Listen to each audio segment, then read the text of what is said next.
ಬಡವರು ಕೂಲಿ ಕಾರ್ಮಿಕರು ಅನಾರೋಗ್ಯಕ್ಕೆ ತುತ್ತಾದ್ರೆ ಹೋಗೋದು ಸರ್ಕಾರಿ ಆಸ್ಪತ್ರೆಗೆ.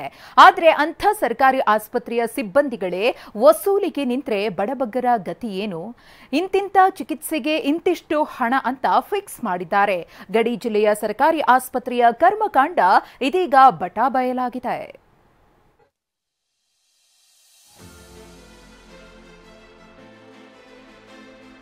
ಪವಿತ್ರ ಸಿಸ್ಟರ್ದು 3 ಕೇಸ್ ಬರ್ಸರಲ್ಲ ಒಟ್ಟಿಗೆ ಕೊಡ್ತೀನಿ.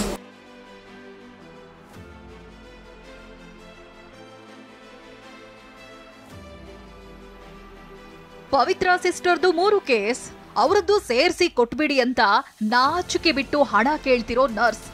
ಬೇಗ ಕೊಡಮ್ಮ, ಲೇಟ್ ಆದ್ರೆ ಮೇಡಮ್ ಬೈತಾರೆ ಅಂತ ಗರಿ ಗರಿ ನೋಟನ್ನ ಲೆಕ್ಕ ಹಾಕ್ತಿದ್ದಾರೆ.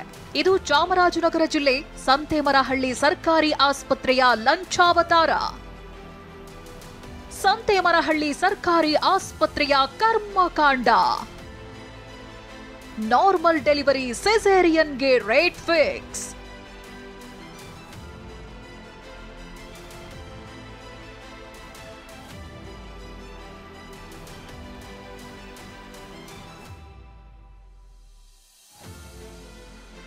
ಬಡವರು ಬಗ್ರು ಕೂಲಿ ಕಾರ್ಮಿಕರು ಅನಾರೋಗ್ಯಕ್ಕೆ ತುತ್ತಾದ್ರೆ ಬರೋದೇ ಸರ್ಕಾರಿ ಆಸ್ಪತ್ರೆಗಳಿಗೆ. ಆದ್ರೆ ಇಂಥವರಿಂದಲೇ ಇಲ್ಲಿ ಸುಲಿಗೆ ಮಾಡ್ತಿದ್ದಾರೆ. ಹೌದು, ಸಂತೇಮರಹಳ್ಳಿ ಸರ್ಕಾರಿ ಆಸ್ಪತ್ರೆಯಲ್ಲಿ ನಾರ್ಮಲ್ ಡೆಲಿವರಿಗೆ 3,000, ಸಿಸೇರಿಯನ್ಗೆ 20,000, ಗರ್ಭಕೋಶ ಶಸ್ತ್ರಚಿಕಿತ್ಸೆಗೆ 30,000 ಹೀಗೆ ಒಂದೊಂದು ಆಪರೇಷನ್ಗೂ ಡಿಫರೆಂಟ್ ರೇಟ್ ಫಿಕ್ಸ್ ಮಾಡಿದ್ದಾರಂತೆ. ಈ ಹಣವನ್ನ ಆಶಾ ಕಾರ್ಯಕರ್ತೆಯರು ಸಂಗ್ರಹಿಸಿ ನರ್ಸ್ಗೆ ಕೊಡಬೇಕಂತೆ. ಅದು ವೈದ್ಯಾಧಿಕಾರಿ ರೇಣುಕಾದೇವಿ ಹುಂಡಿಗೆ ಬೀಳುತ್ತೆ ಅನ್ನೋ ಆರೋಪ ಕೇಳಿ ಬಂದಿದೆ. ಆಡಳಿತ ವೈದ್ಯಾಧಿಕಾರಿಯಾಗಿ ಡಾಕ್ಟರ್ ರೇಣುಕಾದೇವಿಯವರು ಕರ್ತವ್ಯ ನಿರ್ವಹಿಸ್ತಾ ಇದ್ದಾರೆ.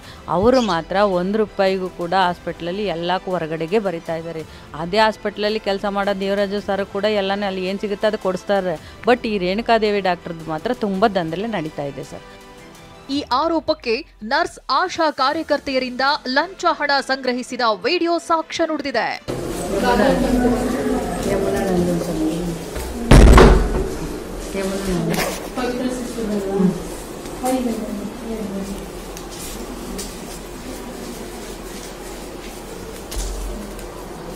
ಪವಿತ್ರ ಸಿಸ್ಟರ್ದು 3 ಕೇಸ್ ಬರ್ಸರಲ್ಲ ಒಟ್ಟಿಗೆ ಕೊಡ್ತೀನಿ. ನಮ್ದು ಒಂದು ಮೇಡಮ್ ಅವ್ರು ಕಳಿಸ್ತೀನಿ.